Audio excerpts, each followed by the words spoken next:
May ibang klaseng bagyo. Talo si Romualdez sa impeachment case kay Sara Duterte. Yan.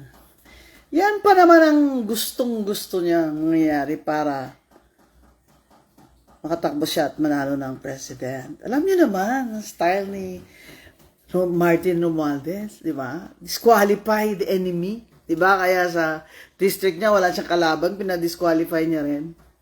Oh, wala pa kayo ha? Ay, ano ba, nasaan na ba mga tao? Bagyo-bagyo. Bakit dun sa, sa post ko na hindi live ay 537,000 ang views. Dito sa live, walang tao. Teka muna, tayin-tayin natin sila ha. Alam niyo tong bagyo na to. Ito yung bagyo na protracted. Ay, slow connection kasi tayo. Protracted ba? Yung parang, dahan-dahan, pumasok yung isa, tapos akala natin wala na. Tapos, andyan na naman, lumakas na naman, tapos, umina na naman. Ito naman, pangatlong bagyo na pala to. Talagang, pero itong bagyo na humampas kay Romualdez at kay BBM. Bang klaseng bagyo ito dahil Supreme Court na talaga ang humampas sa kanila. Kaya siguro, baka ipa-refund na lang yung mga congressman na nagpirma.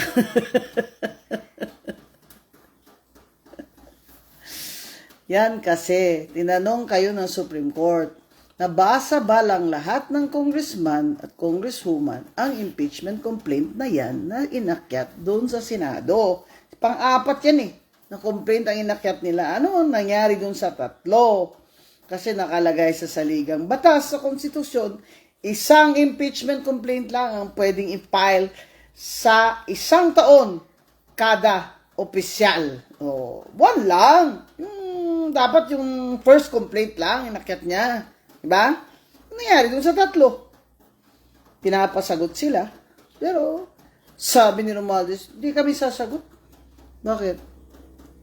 We are the House of Representatives. Diba? Ba't kami sasagot?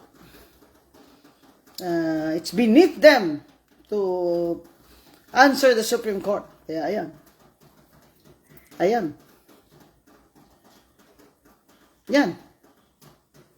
Lunukin nyo yung talo nyo.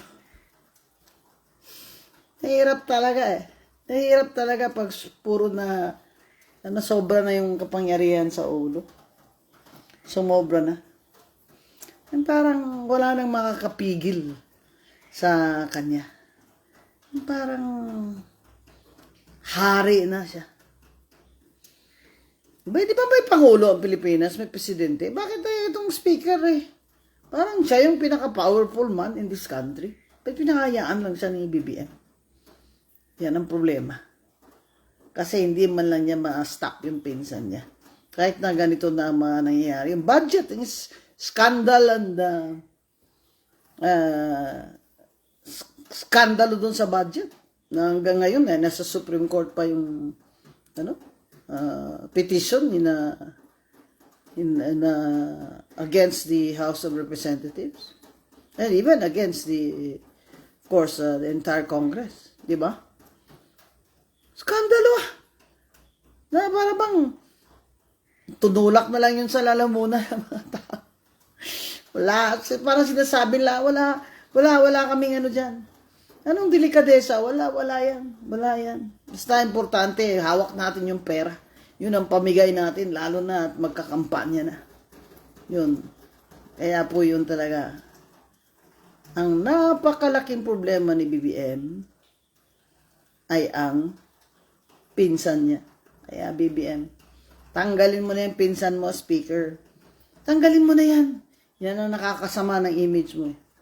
Paano ka babawi niyan? 3 years na. Siya pa rin. Ang gagawin mong speaker dyan. Isang tawag mo lang dyan sa mga congressman na yan. Hindi nila iboboto yan sa Lunes. Tanggalin mo na, BBM. For your own sake. Tanggalin mo na ang pinsan mo.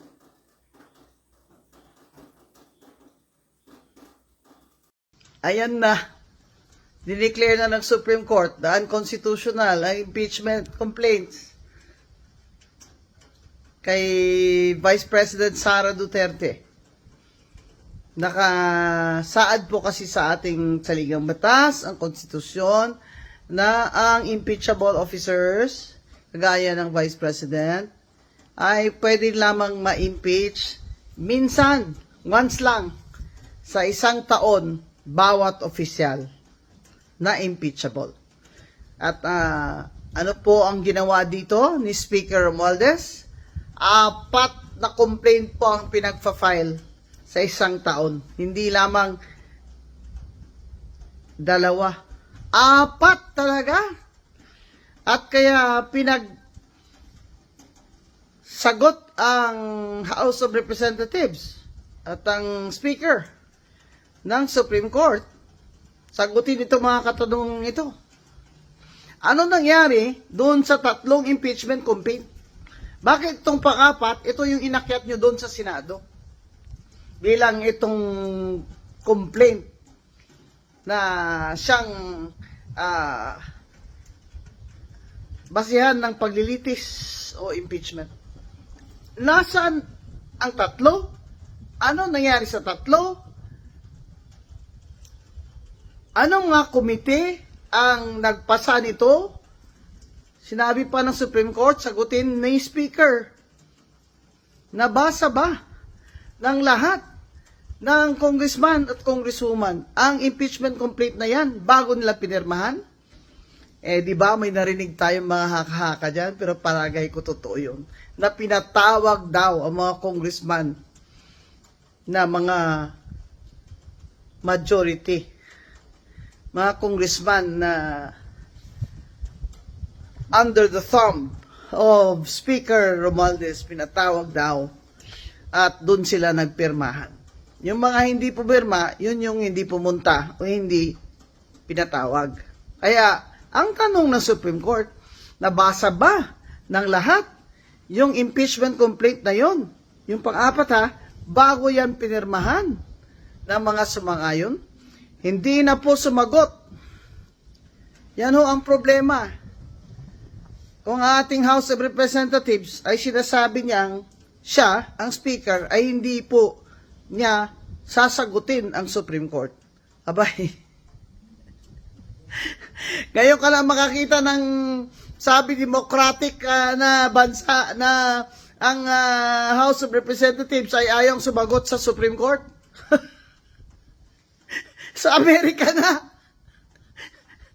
Pag pinapasagot ng Supreme Court, sasagot talaga lahat ng mga opisyalis ng gobyerno. Aba ito, talagang saksakan na talaga ang kapangyarihan ni Speaker Romualdez sa ilalim ng administrasyon ng kanyang pinsan ni President BBM. Ito ay isang dagok na naman, hindi lamang dagdagok ito. Saksak ito sa dibdib ni BBM ang ginawa ng pinsan niyang Speaker of the House. Sa pagmamadali nilang talagang tanggalin si VP Sara para wala na siyang kalaban sa 2028, ay lahat ginawa nilang basta, mapadali lang. Kaya ngayon, sasabihin pa ba niya ni Speaker na hindi siya sang-ayon at hindi sila papayag? Ngayon, wala siyang magawa dahil yung Senado, hindi niya uto-uto yan si Senate President Chis Escudero. Siyempre, sasabihin ni Senate President Chis Escudero, magsalita ng Supreme Court. Ano gagawin namin? Mas mataas pa ba kami sa Korte Suprema? Mas mataas pa ba ang House of Representatives under Speaker Romualdez sa Korte Suprema? BBM, kasalanan po ito lahat ng inyong pinsan. Kaya sana po tanggalin nyo na yan as Speaker. Yan lang po nakakasama na talaga ng image niyo lalo Kasi lahat ng ginawa niya, simula pa dun sa budget na institutionalize na yung lahat ng mga ayuda dun na ginawa nilang In a unanimous decision today, July 25, 2025, the Supreme Court en banc declared the articles of impeachment against Vice President Sara Duterte unconstitutional, noting that it is barred by the one-year rule under Article 11, Section 3, Paragraph 5 of the Constitution, and that it violates the right to due process enshrined in the Bill of Rights. Therefore, the Senate could not acquire jurisdiction over the impeachment proceedings. However, the court said it is not absolving Vice President Duterte from any of the charges against her. But any subsequent impeachment complaint may only be filed starting February 6, 2026. The case stemmed from 4 impeachment complaints against Vice President Duterte. The first 3 were filed before the House by private individuals and different groups on December 2, 4, and 19 in 2024. A 4th complaint was lodged by a resolution approved by more than 1/3 of the House members of the 19th Congress on February 5, 2025, which was transmitted as the Articles of Impeachment to the Senate on the same day. This was followed by 2 petitions filed before the Supreme Court challenging its constitutionality. The Supreme Court decision written by Senior Associate Justice Marvic M.B.F. Leonen ruled that all legal issues involving impeachment proceedings are subject to judicial review, considering the nature of the offices and the institutions that are subject to impeachment, its effect on the independence of constitutional departments and organs, and its nature as a constitutional process. The impeachment process is primarily a legal and constitutional procedure, but with political characteristics. It may be sui generis, but it is not a purely political proceeding. This means that the Bill of Rights, especially the Due Process Clause and the right to speedy disposition of cases, applies to the entire impeachment process, it said. Although the court does not determine whether an impeachable officer may be removed or disqualified from political office, it emphasized that it has the duty to construe the process mandated in the Constitution. In declaring that the articles of impeachment were barred by the one-year rule, the decision differentiated the first 3 complaints from the 4th complaint.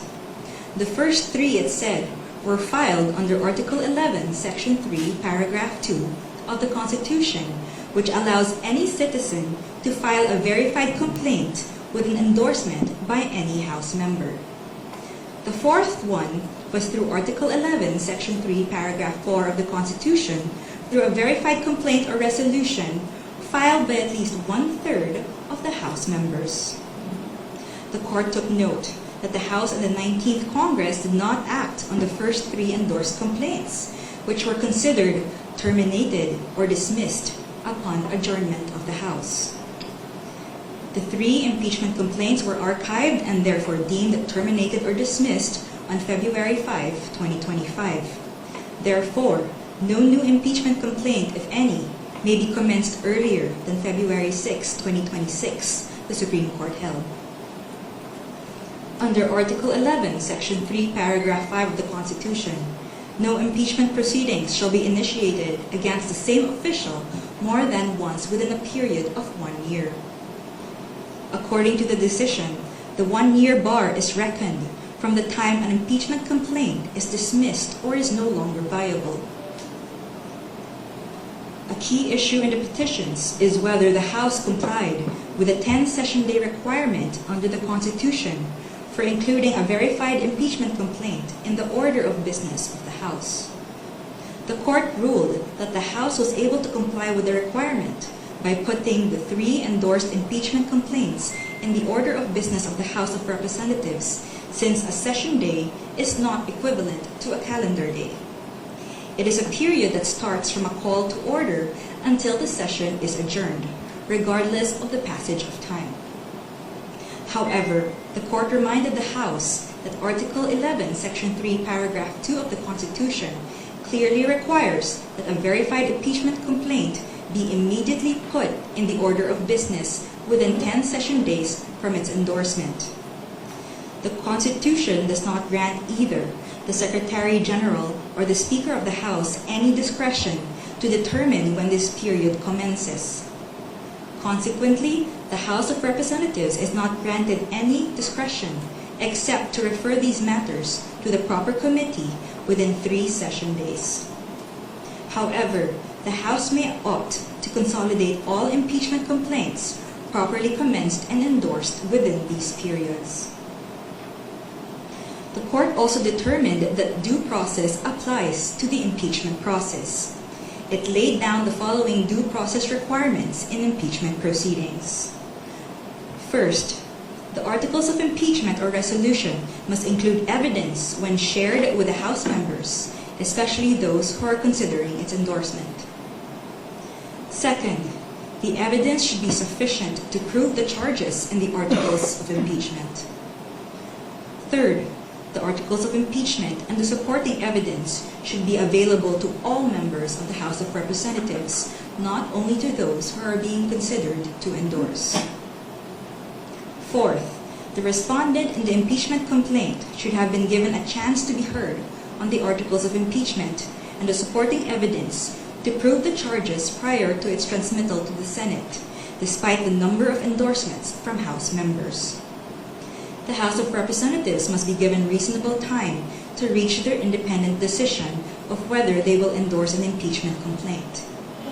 The court, however, has the power to review whether this period is sufficient, but petitioner, who invokes the court's power to review, should prove that officials failed to perform their duties properly.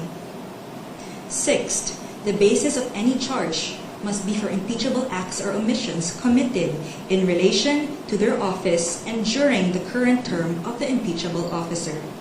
For the President and Vice President, these acts must be sufficiently grave, amounting to the crimes described in Article 11, Section 2, or a betrayal of public trust given by the majority of the electorate.